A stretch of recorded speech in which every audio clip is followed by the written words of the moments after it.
आपके ब्रेन में सेट करते हुए कंटिन्यू आगे करते हैं, ठीक है। तो अगर हम कैंसर की बात करते हैं तो मैंने बताया था बहुत ही लीथल है, ठीक है। मैंने बताया भी था आज की डेट में अगर कोरोना को छोड़ दिया जाए, ठीक है, तो सबसे ज्यादा प्रॉब्लम जो आ रही है बेटा वो कैंसर से आ रही है, ठीक है। हर 4 में से 1% को कैंसर है, अकॉर्डिंग टू जो एक डेटा दिया गया था उसके अकॉर्डिंग, ठीक है, जो बहुत तेजी से, क्योंकि उसका जो मेन कॉज है लाइफस्टाइल बता चुका हूं मैं आपको, ठीक है। तो बेसिक मैंने क्लियर करा दिया था कि कैंसर होता क्या है, ठीक है।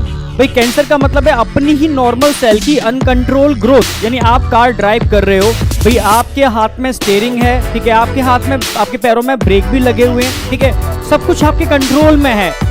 जब चाहो आप इसको स्टार्ट कर सकते हो, रन कर सकते हो, स्टॉप करना है स्टॉप कर सकते हो, ठीक है। बट अगर मान लो ब्रेक फेल हो जाते हैं, हैंड ब्रेक अलग हो जाते हैं, स्टीयरिंग टूट जाती है, तो उस कार को कंट्रोल नहीं किया जा सकता। तो बस ऐसे ही सेल जिसको कंट्रोल नहीं किया जा सकता, जिसकी सेल डिवीजन टोटली अनकंट्रोल होती है, उसको बोलते हैं कैंसर। पर फिर भी मैंने डिफरेंस बताया था कैंसर और ट्यूमर में डिफरेंस क्या है, ठीक है। जब तक सेल एक ही जगह ग्रो कर रही है, कैप्सूलेटेड, ठीक है, कैप्सूल के अंदर है, तब तक तो आप टर्म यूज करोगे भाई ट्यूमर है।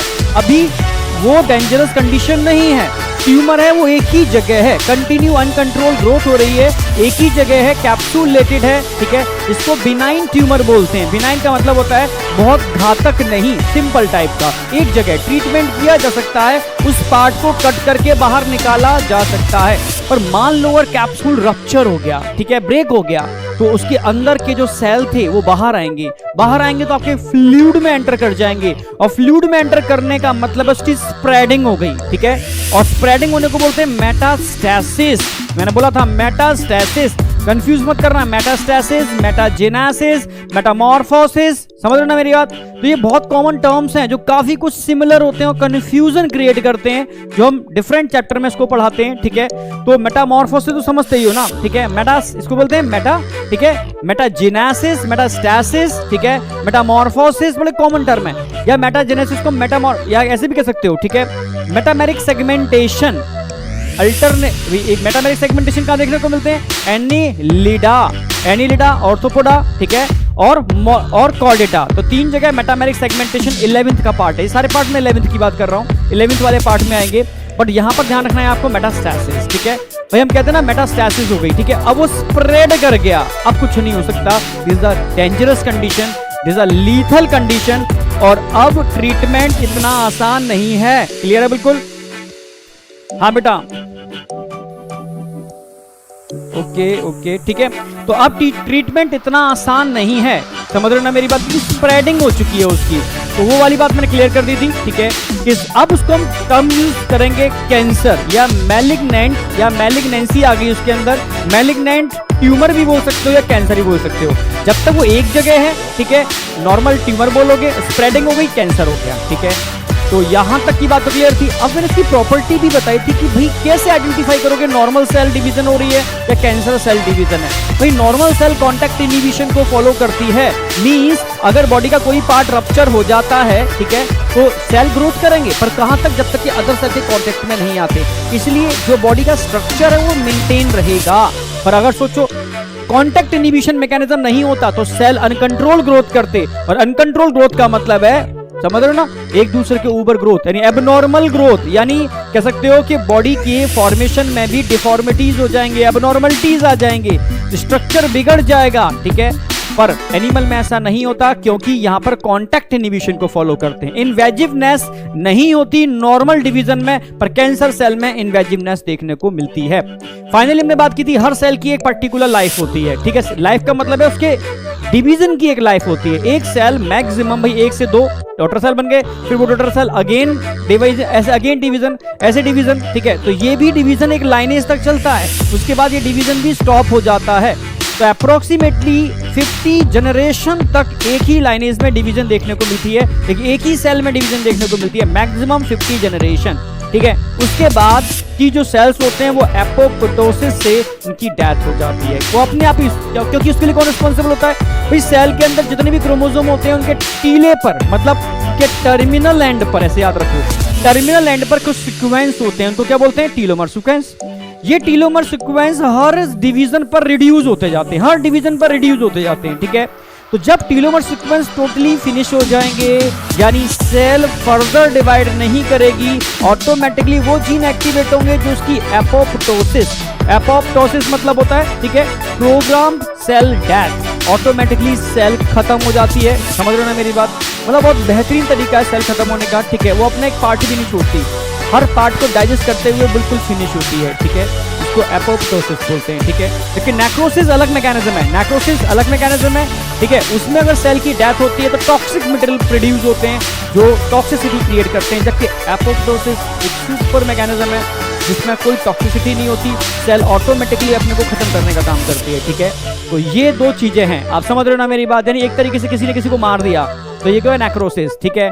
और ऑटोमेटिकली आप समझना कि अपनी स्वेच्छा से, ठीक है, कह सकते हो कि अपनी बॉडी को खत्म कर रहे हो, ठीक है, ऑटोमेटिकली, ठीक है। वो एक मैकेनिज्म है, इसको एपोप्टोसिस बोलते हैं जो नेचुरल मैकेनिज्म है, और उसको प्रोग्राम सेल डेथ बोलते हैं, बेहतरीन मैकेनिज्म है, ठीक है। तो ये कब होती है? 50 जनरेशन के बाद। क्यों होती है? क्योंकि टीलोमर सीक्वेंस खत्म हो गए। पर कैंसर सेल में ऐसा नहीं होता, वो इमोर्टल हैं, इनकी एक मोर्टेलिटी है, पर्टिकुलर टाइम के बाद खत्म, ठीक है। पर कैंसर सेल क्या होते हैं? इमोर्टल, क्योंकि उनके टीलोमर सीक्वेंस रिड्यूस ही नहीं होते, क्योंकि वहां पर एक एंजाइम एक्टिवेट हो जाता है, टीलोमरेज, जो उन टीलोमर सीक्वेंस को कंटिन्यू मेंटेन करके हर बार मेंटेन करेगा, कम फिर मेंटेन, कम फिर मेंटेन। तो मेंटेन करके रखेगा तो वो अमर होगी ना वो, ठीक है, इमोर्टल होगी, कभी उसकी मोर्टेलिटी आएगी ही नहीं, हर डिवीजन कंट्रोल, अनकंट्रोल डिवीजन हो जाएगी, ठीक है। तो ये कुछ मैंने फीचर्स बताए थे आपको नॉर्मल सेल और कैंसर सेल में डिस्टिंग्विश करने के, जो आप अच्छे से आइडेंटिफाई कर सकते हो। चलो ठीक है, ये चारों बातें क्लियर थी। इसके बाद हमने बात की थी कि मान लो एक नॉर्मल सेल है, एक कार्सिनोजन क्या होते हैं? वो सारे सब्सटेंस, ठीक है, जो एक नॉर्मल सेल को ऑन्कोजेनिक ट्रांसफॉर्मेशन यानी कैंसर में कन्वर्ट करने में कैपेबल होते हैं, ठीक है। तो मैंने बताया था डिफरेंस क्या होता है प्रोटो ऑन्कोजीन और ऑन्कोजीन के अंदर, तभी तो ऑन्कोजेनिक ट्रांसफॉर्मेशन समझोगे। तो मैंने बताया था भी ऑन्कोजीन, ठीक है, कैंसर कॉजिंग जीन होते हैं, पर उनकी इनिशियल फॉर्म होती है, उनको बोलते हैं प्रोटोऑन्को। तो प्रोटोऑन्कोजीन क्या होते हैं? आप कहोगे सर प्रोटोऑन्कोजीन भाई कैंसर प्रोड्यूस करते तो हटा देना चाहिए ना, वो नॉर्मल जीन होते हैं। ये प्रोटोऑन्कोजीन नॉर्मल जीन होते हैं जो हमारे सेल की ग्रोथ को, ठीक है, मेंटेन करने के लिए रिस्पॉन्सिबल होते हैं। भाई ग्रोथ रेगुलेशन, ठीक है, उसकी मेटामॉर्फोसिस, सॉरी उसकी मेटाबॉलिज्म, ठीक है, और उसके जितने भी मतलब जितनी भी उसकी एक्टिविटीज हैं डिवीजन से रिलेटेड, उन सबको कंट्रोल करने वाले जीन को प्रोटोऑन्कोजीन बोल सकते हो। अगर उनमें म्यूटेशन हो गया, ठीक है, और सोचो ये अगर उनमें म्यूटेशन हुआ और ऐसा म्यूटेशन हुआ कि वो हाइपर हो गए, ठीक है, हाइपर यानी कैसा, ऐसा कोई म्यूटेशन, कोई ऐसा जीन जो उनको कंट्रोल करता था, उस जीन के अंदर डिफेक्ट होने की वजह से वो अनकंट्रोल हो गए, तो ये फैक्टर्स ज्यादा अमाउंट में रिलीज होंगे, ज्यादा अमाउंट में रिलीज होंगे तो सेल अनकंट्रोल ग्रोथ करना स्टार्ट कर देगी। या सेल की ग्रोथ को रेगुलेट करने वाले फैक्टर भी होते हैं ट्यूमर सप्रेसर जीन, या चेक पॉइंट भी बोल सकते हो। मैंने एक एग्जांपल भी दिया था, ठीक है, जीवन चेक पॉइंट का P53 जीन था, बहुत बेहतरीन एग्जांपल है, ठीक है। ये एक्चुअल में करता क्या है? जीवन फेज से एस फेज में एंट्री को ब्लॉक कर देता है। क्यों? क्योंकि हर फेज, जीवन फेज से एस फेज में साइकिल तभी एंटर करती है जब साइक्लिन्स, जीवन साइक्लिन्स डीजेनरेट कर जाते हैं। फिर एस फेज से एम फेज में तब एंटर करती है, G2 फेज में तब एंटर करती है जब एस साइक्लिन डीजेनरेट कर जाते हैं, ठीक है। और एम फेज, समझना, G2 फेज से एम फेज में सेल तब एंटर करती है जब G2 साइक्लिन क्या हो जाते हैं, ठीक है, डीजेनरेट कर जाते हैं। चल रहा है, ठीक है, वहां पर आपने नॉन डिग्रेडेबल, जिनका ब्रेकडाउन नहीं होता, ऐसे साइक्लिन को ऐड कर दिया, जीवन साइक्लिन को ऐड कर दिया, तो क्या होगा? सेल जीवन फेज में अरेस्ट हो जाएगी, ठीक है, सेल आगे नहीं एंटर करेगी। क्यों? क्योंकि जीवन साइक्लिन जब तक ब्रेकडाउन नहीं होंगे सेल नेक्स्ट फेज में एंटर नहीं करेगी। तो यहां क्या कर रहा है ये P53 जीन, ये P53 जीन P53 प्रोटीन बना रहा है जो इनको बाइंड अप कर देता है, CDK और साइक्लिन्स को बाइंड अप कर देता है। यानी ये जब बाइंड अप रहेंगे तो डिजेनरेशन नहीं होगा, ब्रेकडाउन नहीं होगा साइक्लिन्स का, तो सेल नेक्स्ट फेज में एंटर नहीं करेगी और वो जीन एक्टिवेट हो जाएंगे जो उसकी एपोप्टोसिस प्रोग्राम सेल डेथ को इंड्यूस करते हैं। सेल चाहती है अगर मेरे अंदर म्यूटेशन हुआ है और मैं नेक्स्ट जनरेशन के अंदर अनकंट्रोल ग्रोथ करने में कैपेबल हो सकती हूं, तो उससे अच्छा है कि मैं खुद ही सुसाइड कर लूं, ठीक है, अपनी ही डेथ कर लूं, प्रोग्राम सेल डेथ इंड्यूस हो जाती है। तो ऐसे जीन्स को जो ट्यूमर को सप्रेस करके रखते हैं, या चेक पॉइंट्स भी बोल सकते हो इनको, ठीक है, इनका हेल्दी होना बहुत जरूरी है, ठीक है। अगर इनके अंदर म्यूटेशन हो गया तो चेक पॉइंट बिगड़ गया, चेक पॉइंट बिगड़ गया तो समझ रहे हो सेल नेक्स्ट फेज में म्यूटेंट सेल भी एंटर कर सकती है और अनकंट्रोल ग्रोथ हो सकती है। मींस सेल डिवीजन को रेगुलेट करने के लिए, मेंटेन करने के लिए कुछ पॉजिटिव जीन भी होते हैं, कुछ नेगेटिव जीन भी होते हैं। नेगेटिव पॉजिटिव का मतलब है कुछ सेल की ग्रोथ को इंड्यूस करते हैं, कुछ सेल की ग्रोथ को सप्रेस करते हैं, ठीक है। जैसे मैंने कुछ एग्जांपल दिए थे, ठीक है। तो इनमें हमने जो इंड्यूस करने वाले जीन थे उनको नाम दिया प्रोटोऑन्कोजीन। अगर मानो इन जीन के अंदर म्यूटेशन हो जाता है तो ये जीन नॉर्मल जीन ना होकर के ऑन्कोजेनिक ट्रांसफॉर्मेशन यानी ऑन्कोजीन में कन्वर्ट हो जाते हैं। यानी प्रोटोऑन्कोजीन कोई कैंसर कॉजिंग जीन नहीं है, it is a normal gene, ठीक है, जो आपकी सेल की, ठीक है, कह सकते हो कि मेटाबॉलिज्म को, उसकी ग्रोथ को कंट्रोल करने के लिए रिस्पॉन्सिबल है। पर बहुत, समझ रहे ना मेरी बात, अहम भूमिका निभाते हैं, बहुत इंपॉर्टेंट जीन है, ठीक है, जो उसको रेगुलेट करते हैं। तो अगर उनमें गड़बड़ हो जाती है, छेड़छाड़ हो जाती है, तो समझ रहे हो ना, कैंसर हो जाएगा। तो समझ में आया था भाई कैंसर क्यों होता है। प्रोटोऑन्कोजीन, ऑन्कोजीन होते क्या हैं भाई? कार्सिनोजन क्या होते हैं? फिजिकल, बायोलॉजिकल, ठीक है, और केमिकल। 3 टाइप के कार्सिनोजन हो सकते हैं। कोई भी सब्सटेंस जो एक सेल को अनकंट्रोल ग्रोथ के लिए इंड्यूस करता है वो कार्सिनोजन है, ठीक है। फिजिकल, केमिकल और बायोलॉजिकल। बायोलॉजिकल में वायरस होते हैं, ठीक है। केमिकल्स के अंदर डिफरेंट टाइप के chemicals like tobacco, like PVC मैंने बताया था, पॉलीविनाइल क्लोराइड, ठीक है, कैडमियम ऑक्साइड, ठीक है, जो प्रोस्टेट कैंसर कर देता है। इसके अलावा चारकोल, ठीक है, वो भी कैंसर प्रोड्यूसिंग होता है, ठीक है। इसके अलावा बहुत सारी चीजें, ठीक है, बहुत सारी चीजें ऐसी हैं, ठीक है, जो कैंसर कॉजिंग, जैसे आपके सिलेबस में भी है, रेस्पिरेटरी सिस्टम में हम पढ़ाते हैं, ठीक है। एक जैसे इसको बोलते हैं एक तरीके से, ठीक है, एक पाउडर होता है, देखा होगा, एस्बेस्टस। अक्सर के कैरम खेलने के लिए आप यूज करते हो उस पाउडर को, ठीक है। नॉर्मल पाउडर, चेहरे वाला नहीं, एस्बेस्टर, ठीक है। एस्बेस्टस एक तरीके से सॉफ्ट स्टोन होता है, उसको जब घिस के बनाया जाता है, कोई ना कोई मॉन्यूमेंट्स बनते हैं, तो उसमें उस पाउडर को मतलब निकलता है, तो वो एक एस्बेस्टर है, ठीक है। वो एस्बेस्टर अगर आपके लंग्स में जाएगा तो लंग कैंसर कॉज कर देता है, इट इज डेंजरस, ठीक है। तो ये सब चीजें क्या है? कैंसर कॉजिंग, ठीक है। ऐसा कोई भी केमिकल जो आपके बॉडी को इंड्यूस करता है, भाई पीवीसी आप खा रहे हो, पी रहे हो किसी भी फॉर्म में, ठीक है, लिवर कैंसर होगा, ठीक है। आप स्मोकिंग कर रहे हो तो लंग कैंसर, माउथ कैंसर होगा। एस्बेस्टस लंग्स में जा रहा है, लंग कैंसर होगा। कोल टार है, स्किन कैंसर कर देता है, ठीक है। तो ऐसे बहुत सारे कार्सिनोजेंस आपके एटमॉस्फेयर में डायरेक्टली इनडायरेक्टली जो कैंसर कॉजिंग होते हैं। क्लियर है बिल्कुल? तो ऐसे ही हमने फिजिकल भी एग्जांपल दिए। रेडिएशन आप जानते हो, ठीक है, आयोनिक भी होते हैं और नॉन आयोनिक भी होते हैं। आयोनिक रेडिएशन में होते हैं, आप जानते हो, X rays, gamma rays. Non ionic radiation के अंदर बताया था मैंने आपको, ठीक है, एक स्पेशली अल्ट्रावायलेट रेज। ये सारे कैंसर प्रोड्यूसिंग होते हैं, ठीक है, cancer causing, all are carcinogen. तो आप नॉर्मल सेल को जब भी किसी ऑन्कोजेनिक ट्रांसफॉर्मेशन करते हो तो वो सेल साइज में बढ़ना स्टार्ट हो जाती है, पर जब तक वो कैप्सूलेटेड होती है तब तक आप उस सेल को आप ट्यूमर टर्म यूज करोगे, वो भी बिनाइन ट्यूमर, ठीक है। और उन सेल की खास बात होती है वो ऐसे फैक्टर रिलीज करते हैं जिसको बोलते हैं कि ऐसे फैक्टर जो एंजियोजेनेसिस कराते हैं, यानी अपने अराउंड ब्लड वेसल्स की नंबर को इंक्रीज करते हैं, जैसे कि मैक्सिमम ऑक्सीजन और न्यूट्रिएंट सप्लाई उनको मिल पाए। जब मैक्सिमम मिलेगा तभी तो ग्रोथ कर पाएंगे, जिसकी वजह से जो नॉर्मल सेल थे वो स्टारवेशन, भूखमरी की वजह से मारे जाते हैं। और यही कारण होता है ये राक्षस बढ़ता जाता है और नॉर्मल सेल घटते जाते हैं, जिसकी वजह से डेथ हो जाती है, ठीक है।